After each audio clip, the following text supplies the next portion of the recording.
శ్రీమాత్రే నమః. ఇక్కడ చేసేటటువంటి హోమాన్ని మీరు పరిశీలిస్తే హోమగుండములో పుష్పమాలలని వేస్తూ ఉన్నాను.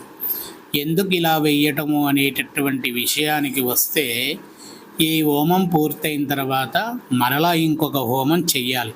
ఆ హోమానికి అష్టకృత్యుల యొక్క కలశ స్థాపనలు చేయాలి.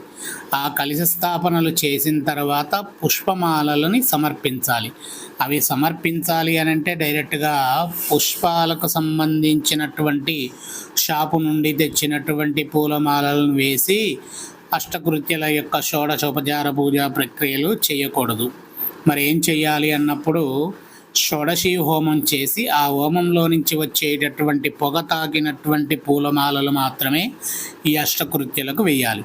అసలు దేనికి పూజా విధానము అనంటే, షోడశీ తారా కృత్య ప్రత్యంగరాదేవి తంత్రప్రయోగ హోమము అంటారు. కీర్తి ప్రతిష్టతలకు సంబంధించినటువంటి హోమం.